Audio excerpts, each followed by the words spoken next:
Ano ba ngayon? July 27, day 4.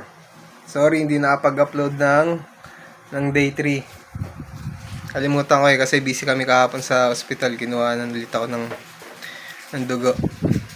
So, hindi pa nakukuha ni Maki yung result eh. So, baka mamaya pa lang.